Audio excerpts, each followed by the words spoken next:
The time to 14 minutes after 12 o'clock. That was the ANC national spokesperson, Bulemabe, ending that report there by Busi Chimambe. So tuned into Africa Midday. My name is Kona Miso. As the fuel crisis tenses up in most countries, resulting into now frequent hikes, Zambia is now looking at alternatives which will see the country acquire commodity closer as opposed to overseas, which could probably be cheaper for consumers. Zambia mostly gets its fuel from the Middle East, and due to the tension between Ukraine and Russia, where most of the oil comes from, the prices are now rocketing. The country is now looking at its neighbors for a possible oil deal for the landlocked nation. Arthur Davis Scopo has details in this report. Africa is one continent endowed with almost all natural resources the world needs. But shocking is that most of these resources are being sold in their raw form without value being added. But one key commodity that a few countries can boast to process into finished product is oil. And Angola is one country with that record. One may wonder, why does countries like Zambia, besides being neighbors, does not buy oil or fuel from Angola, instead purchasing the commodity from overseas like in the Middle East? Why also is Angola choosing to import maize corn from South America when Zambia has it in abundance most times?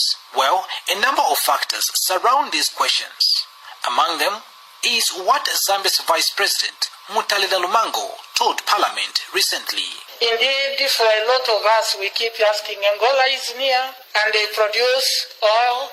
Why can't we have this bilateral agreement? Our fuel would be cheaper. But I am informed that right now, the oil that comes from Angola may not be processed here to the finishing product that we need. We really don't have that at the moment.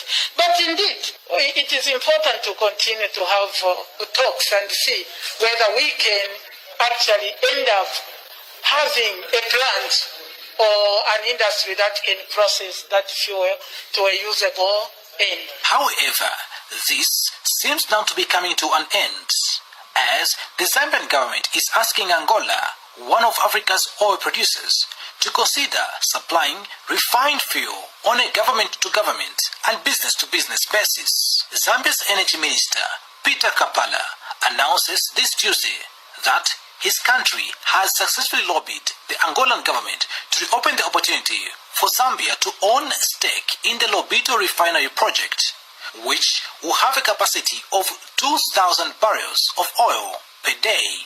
The Zambia's energy minister confirms that his counterpart of Commerce, Trade and Industry, Chipoka Mulenga, representing the people, signed the Zambia-Angola Addendum in Luanda. Fuel trade between Zambia and Angola has been an issue on the table for about 2 decades now, without it being concluded.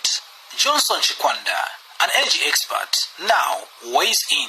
The new Dawn government has very good opportunities to conclude and actualize bulk fuel procurement from Angola. Government can either bring this fuel for the industry or can focus on creating a bilateral framework which private sector can utilize to import cheap fuel and pass the benefits to the consumers. To this end, I wish to commend government for making a follow-up with Angola on this offer. Engineer Chikwanda further advises the Zambian government to engage energy experts, among others, to help plan this endeavor.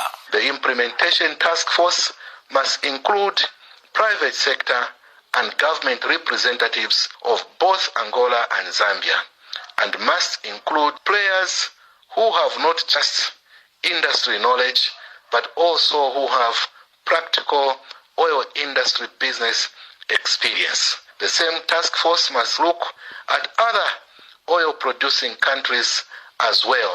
Meanwhile, Zambia is not just looking at Angola, but other countries like Namibia, where Zambia's Energy Minister, Peter Kapala, is this Wednesday and Thursday at the 4th edition of the Namibian International Energy Conference, NIEC 2022, in Windhoek, under the patronage of that country's Ministry of Mines and Energy, led by Minister Tom Alwendo.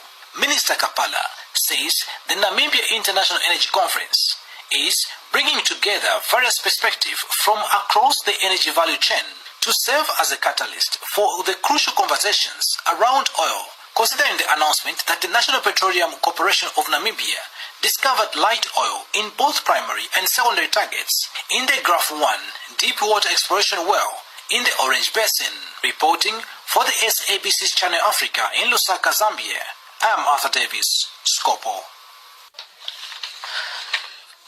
Activist Gracia Michel says there's a need to create a single voice which is credible and will defend women's rights in Portuguese-speaking African countries.